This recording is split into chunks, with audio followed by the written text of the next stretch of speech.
Peaceful Moon stories. வாங்க குழந்தைங்களா, இன்னைக்கு ஒரு கதை பார்க்கலாமா? இன்னைக்கான கதையோட பேரு இளவரசனின் ஜீனி. ஒரு ஊரில் ஒரு அழகான அரண்மனை இருந்துச்சாம். அந்த அரண்மனையில் மகாராஜாவும் இளவரசனும் வாழ்ந்து வந்துட்டு இருந்தாங்க. மகாராஜா ஊரில் உள்ள மக்களுக்கு அனைத்து உதவிகளையும் செஞ்சு ரொம்ப நல்ல சேவை செஞ்சுட்டு வாழ்ந்து வந்துட்டு இருந்தார். ஆனால் இளவரசனும் அதுக்கு நேர்மாறாக இருந்தார். அப்படி இருக்கையில் அரண்மனையில் இளவரசனும் மகாராஜாவும் பேசிகிட்டு இருந்தாங்க. மகாராஜா இளவரசன்ட்ட என்ன சொல்லிட்டு இருந்தாங்கன்னா, என்னுடைய பனிக்காலம் முடிய போகுது, ஆனால் நீ எந்த வேலையும் செய்யாமல் எதையுமே கற்றுக்காமல் இருக்கிற. இப்படி இருந்ததுன்னா எப்படி நீ நாட்டை ஆட்சி செய்வ அப்படின்னு ரொம்ப வருத்தமாக மகாராஜா கேட்டுட்ருக்கிறாரு. அதுக்கு இளவரசனும், இல்லைப்பா நான் சீக்கிரம் கற்றுக்கிறேன், நான் சீக்கிரமாகவே எல்லாமே பயிற்சி செஞ்சு நல்லா பெரிய ஆளாக வருவேன்ப்பா அப்படின்னு இளவரசன் சொல்கிறாங்க. அதுக்கு மகாராஜாவோ, அப்படியெல்லாம் இருக்கக்கூடாதுப்பா, உனக்கு கொடுத்த நேரம் எல்லாம் முடிய போகுது. இன்னிலேருந்து எண்ணி ஒரு வருஷத்துக்குள்ள நீ எல்லாத்துலேயும் கற்றுக்கிட்டு எல்லாம் சிறந்து விளங்குனாதான் உன்னையே இந்த நாட்டோட அரசனை ஆக்குவேன். அப்படி இல்லைன்னா இந்த நாட்டிலேயே குடிமக்களில் ஒருத்தரை இந்த நாட்டுக்கு அரசனை ஆக்கிடுவேன் அப்படின்னு மகாராஜா கொஞ்சம் கோவமாக இளவரசன்ட்ட பேசிடுறாரு. இளவரசனும் அதுக்கு, இல்லைப்பா நான் எல்லாத்தையும் கற்றுக்கிட்டு இந்த நாட்டை நான் நல்ல விதமாக ஆட்சி செஞ்சிடுறேன்ப்பா, நீங்கள் கவலைப்படாதீங்கப்பா அப்படின்னு சொல்லிட்டு தன்னோட அறையை நோக்கி போகிறாரு. அப்படி போகும்போது ரொம்ப வருத்தப்படுறாரு அப்பா பேசுனதை நினச்சி. அப்பா சொல்கிற மாதிரி நம்மக்கிட்ட எந்த திறமையும் இல்லை, நம்ம எதையுமே நம்ம கற்றுக்கலையே அப்படின்னு சொல்லி வருத்தத்தோடு உட்காந்துருக்கிறாரு. அவர் உட்காந்துருக்கும்போது அவருக்கு முன்னாடி ஒரு அழகான விளக்கு இருக்குது. அது எப்பயுமே அவருடைய அறையில் இருக்கிறது தான். அன்னைக்கு தான் அவரோட பார்வையில் அது ரொம்ப தெரியுது. அதை எடுத்து அப்படியே பார்த்துட்ருக்கிறாரு. இவ்வளோ அழகாக இருக்கே, அப்படி இதில் என்ன தான் இருக்கும் அப்படின்னு யோசனை பண்ணிகிட்டு இருக்கிறாரு. அப்படி யோசிச்சுட்டு இருக்கும்போது திடீர்னு அவர் கண்ணு முன்னாடி ரொம்பவே அழகான ஒரு ஜீனி வந்து நிற்கிது. இதை பார்த்தோன்னையும் ஆச்சரியமாகவும் வியப்பாகவும் பார்த்துட்ருக்கிறாரு. இளவரசனுக்கு ஒன்றுமே புரியல. நம்ம பார்க்குற காட்சி உண்மைதானா, நிஜம்தானா, நிஜமாவே ஒரு ஜீனி வந்து நிற்கிதா அப்படின்னு பார்க்குறாரு. அதுக்கு ஜீனி வந்து பேச ஆரம்பிக்குது. அரசே, என்ன நீங்கள் கவலைப்பட்டுட்ருக்கீங்க எனக்கு தெரியும்.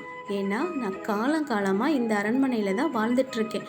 உங்களுக்கோ அரசருக்கோ எந்த பிரச்சனை வந்தாலும் நான் உடனே அவங்க முன்னாடி தோன்றி அவங்களோட பிரச்சனையை நான் சரி செஞ்சுருவேன்.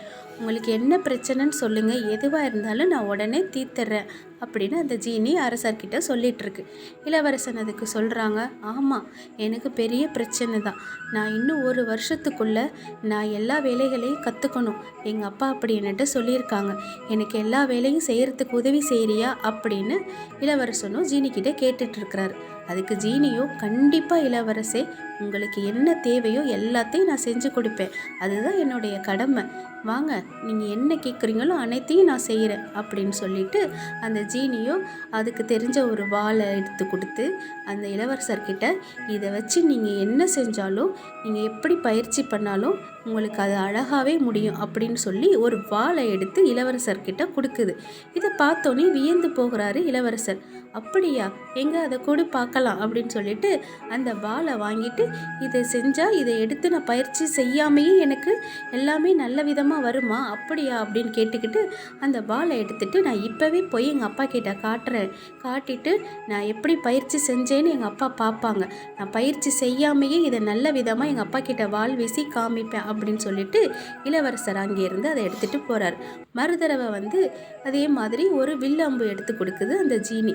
இதுவும் அதே மாதிரி தான், நீங்கள் எந்தவித பயிற்சியும் செய்யாமல் நீங்கள் எதை நோக்கி இலக்கு வைக்கிறீங்களோ அந்த இலக்கை நீங்கள் கண்டிப்பாக அடைவீங்க அரசே அப்படின்னு சொல்லிட்டு அந்த ஜீனி அந்த இளவரசர்கிட்ட கொடுக்குது. உடனே அதையும் வாங்கி, அப்படியா கொடு பார்ப்போம் அப்படின்னு சொல்லிட்டு இந்த இளவரசர் அதை வாங்கிக்கிட்டு, இதையும் நான் போய் எங்கள் அப்பா கிட்ட காட்டிட்டு வரேன், பாரு நான் எந்தவித பயிற்சியும் செய்யாமல் நான் எல்லாத்தையும் கற்றுக்கிட்டேன் அப்படின்னு சொல்லிட்டு இளவரசர் அங்கேருந்து கிளம்புறாரு அவங்க அப்பா கிட்ட காட்டுறதுக்கு.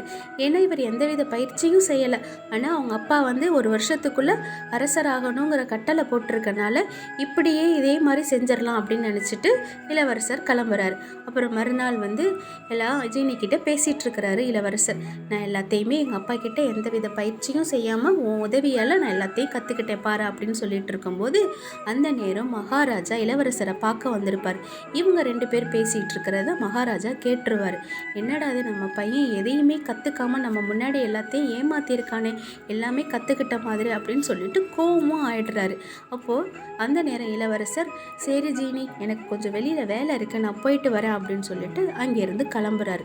இவர் கிளம்புன நேரம் பார்த்து மகாராஜா ஜீனி கிட்ட பேசுவோன்னு சொல்லிட்டு ஜீனிக்கு முன்னாடி வந்து, என்ன ஜீனி இந்த மாதிரி நீ பண்ணுறியே, நான் இதுக்கு முன்னாடி உன்னை பார்த்ததில்லையே, நீ எப்படி வந்த அப்படின்னு கொஞ்சம் கோவமாக கேட்டுட்ருக்கிறார்.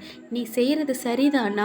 சரி, நீ இந்த மாதிரி உன்னோட மந்திரத்தினால இளவரசனுக்கு இப்படி உதவி நீ செஞ்சு கொடுத்தீன்னா, நீ இல்லாத நேரம் அவன் எப்படி இந்த நாட்டை நல்ல விதமாக ஆட்சி செய்வான்? ஏன் காலத்துக்கு பிறகு அவன் எப்படி செய்வான்?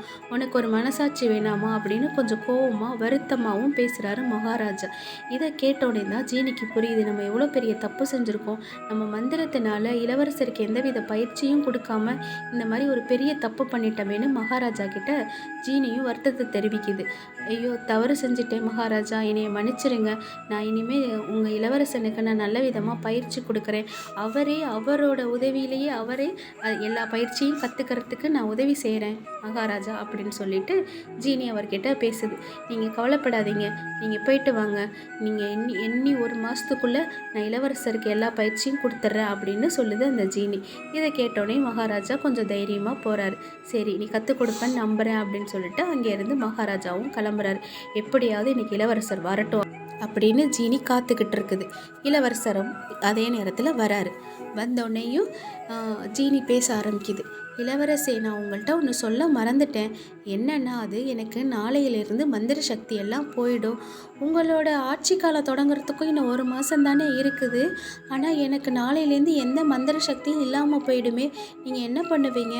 எனக்கு ரொம்ப பயமாக இருக்குது உங்களை நினச்சி. ஆனால் மகாராஜா 1 மாதத்துக்கு ஒரு நாள் முன்னாடி வந்து உங்களை சோதனை செஞ்சு பார்ப்பாரு அப்படின்னு சொல்லுது. இதை கேட்டோன்னே இளவரசனுக்கு ரொம்ப பதட்டமாயிடுது. என்ன சொல்கிற ஜீனி, இதெல்லாம் நீ முன்னாடியே என்கிட்ட சொல்ல மாட்டியா? ஐயோ, எனக்கு ஒன்றுமே தெரியாதே அப்படின்னு இளவரசன் பதட்டப்படுறாரு. அதுக்கு ஜீனியோ, வேறு வழியே இல்லை, நீங்கள் எப்படியாவது 1 மாதத்துக்குள்ளே எல்லாத்தையும் கற்றுக்கங்க, உங்களுக்கு நான் எல்லாத்தையும் கற்றுத்தரேன் அப்படின்னு ஜீனியும் சொல்லுது. இளவரசனும், கற்றுக்கலாமா, நான் 1 மாதத்தில் கற்றுக்குவேனா அப்படின்னு ஒரு மாதிரி பதட்டமாக கேட்குறாரு. ஜீனி சொல்லுது, கண்டிப்பாக உங்களால் முடியும், முயற்சி செஞ்சால் எல்லாமே கற்றுக்கலாம் அப்படின்னு ஜீனி சொல்லுது. இதை கேட்டோன்னே இளவரசனுக்கு கொஞ்சம் வருத்தமாயிடுது. ஒரு ஜீனி கூட தன்னோட மந்திர சக்தியை உபயோகிக்காமல் நம்மளுக்கு எல்லாத்தையும் கற்றுக்க சொல்லுது. நம்மளுக்கு கொஞ்சம் கூட புத்தி இல்லாமல் மந்திர சக்தியாலே எல்லாத்தையும் அடைச்சிடலாம்னு நினச்சோமே, நம்ம பெரிய தப்பு பண்ணிட்டோம். இன்னும் 1 மாதத்துக்குள்ளே எல்லாத்தையும் கற்றுக்கணும்னு நினச்சிக்கிட்டு மறுநாள்லேருந்து பயிற்சி ஆரம்பிக்கிறாங்க. ஜீனி வந்து வில்லம்பு எடுத்துக்கிட்டு எப்படி செய்யணும், எப்படி கற்றுக்கணுங்கிறது எல்லாத்தையும் சொல்லி கொடுக்குது. இதையும் ஆர்வமாக இளவரசனும் கற்றுக்க ஆரம்பிச்சிடுறாரு. அடுத்த நாள் பார்த்தா வாழ்வீச்சையும் கற்றுக் கொடுக்குது அந்த ஜீனி. ரொம்ப ஆர்வமாகவே கற்றுக்க ஆரம்பிச்சிடுறாரு இளவரசர். ஏன்னா தான் செஞ்ச தவற வரைக்கும் ஏற்றுக்க முடியுது. ஏன்னா அவரோட அப்பா காலத்துக்கு பிறகு இளவரசர் தான் அந்த நாட்டை பார்த்துக்கணும் இல்லையா? அப்போது ஒரு மந்திர சக்தியால் எல்லாத்தையும் கற்றுக்க முடியாது, எல்லாத்தையும் அடைச்சிட முடியாது இல்லையா? அவர் செஞ்ச தப்பு ரொம்ப ரொம்ப பெரியது அப்படின்னு அவர் உணர ஆரம்பிச்சிடுறாரு. அதிலிருந்து 1 மாதத்துக்குள்ளே எல்லாத்தையுமே நல்ல விதமாக கற்றுக்கிறாரு. நேர்மையாக ஆயிடுறாரு. நம்ம செய்கிறதெல்லாம் தப்பு, மக்களுக்கு நல்ல விதமாக நம்ம உதவி செய்யணுங்கிற எண்ணத்தில் உறுதியாக இருக்கிறாரு. அந்த நேரம் மகாராஜாவும் கரெக்டாக அரசனாகிறதுக்கு 1 நாளைக்கு முன்னாடி வந்து இளவரசனையும் ஜீனியையும் சந்திக்கிறாரு. மகாராஜா இளவரசன்கிட்ட சொல்ல ஆரம்பிக்கிறாரு. இளவரசே, உன்னைய பற்றி நான் இப்போ 1 நாளைக்கு முன்னாடி வந்து பார்க்குறேன். உன்னைய பற்றி எனக்கு தெரிஞ்சிருச்சு. இனிமேல் இந்த நாட்டையும் நாட்டு மக்களையும் நீ நல்ல விதமாக பார்த்துக்குவன்னு எனக்கு உன் மேலே நம்பிக்கை வந்துருச்சு முழுசாக. அதே போல் எனக்கு ஜீனியை முன்னாடியே தெரியும். ஜீனி எல்லா விஷயத்தையும் சொல்லிருச்சு. அதனால தான் ஜீனியும் நானும் சேர்ந்து உன்னை ஏமாத்துறதுக்காக ஒரு நாடகம் நடத்தணும். ஜீனிக்கு எந்த மந்திர சக்தியும் போகலை, அதுக்கு எப்பயும் போல் மந்திர சக்தி உண்டு. ஜீனி, இனிமேல் எங்களுக்கு ரொம்ப ரொம்ப இக்கட்டான சூழ்நிலையில் தான் நீ வரணும். அதுக்கு இடையிலலாம் எங்களுக்கு வந்து எந்த உதவியும் செய்ய வேண்டாம். நாங்களே எல்லாத்தையும் பார்த்துக்குறோம். அந்த நாட்டையும் நாட்டு மக்களையும் நாங்களே கவனிச்சுக்கிறோம் அப்படின்னு இளவரசனும் அரசரும் ஜீனிக்கிட்ட சொல்கிறாங்க. உடனே ஜீனியும், நன்றி இளவரசே, என்னை இத்தனை நாள் உங்கள் வீட்டில் வச்சு பார்த்துக்கிட்டதுக்கு நான் பெரிய நன்றி கடமைப்பட்டிருக்கணும் உங்களுக்கு அப்படின்னு ஜீனியும் சொல்லுது. உங்களுக்கு ரொம்ப கஷ்டமான காலத்தில் மட்டும்தான் இனிமேல் வருவேன். இதுக்கு முன்னாடி இந்த அரண்மனையில் நான் வாழ்ந்துட்டு இருக்கும்போது அந்த மாதிரி ஒரு கஷ்டமான காலத்தில் தான் வந்து உதவி செஞ்சேன். அதை தான் உங்கள் முன்னோர்களும் விரும்பினாங்க. நான் இது போல் இனிமேல் தவறு செய்ய மாட்டேன். நீ நீங்களே உங்கள் நாட்டை நல்ல விதமாக பார்த்துக்கோங்க, ஆட்சி செய்யுங்க. தவிர்க்க முடியாத சூழ்நிலையில் மட்டும் என்னை கூப்பிடுங்க. எந்த கஷ்டத்துலையும் உங்களுக்காக நான் கண்டிப்பாக வருவேன். அதுவரை நான் காத்துக்கிட்டு இருக்கேன் அப்படின்னு ஜீனி சொல்லிட்டு அங்கேருந்து கிளம்புது. இனிமேல் நீங்களே உங்கள் நாட்டை பார்த்துக்கோங்க, எல்லாரும் நல்லா இருங்க, சந்தோஷமாக இருங்க, ஆரோக்கியமாக இருங்க அப்படின்னு சொல்லிட்டு ரொம்ப பெரிய மனம் இல்லாமல் விடை பெற்று அங்கேருந்து கிளம்புது. இப்போது மகாராஜரும் இளவரசரும் நாளைய நாளுக்காக எதிர்பார்த்துட்ருக்காங்க. ஏன்னா இளவரசர் நாளைக்கு மகாராஜாவாக ஆக போகிறாரு. என்ன குழந்தைங்களா, இந்த கதை உங்களுக்கு பிடிச்சிருக்குதா? இந்த கதை பிடிச்சிருந்ததுன்னா மறக்காமல் நம்ம சேனலை லைக் பண்ணுங்கள், ஷேர் பண்ணுங்கள், சப்ஸ்கிரைப் பண்ணுங்கள்.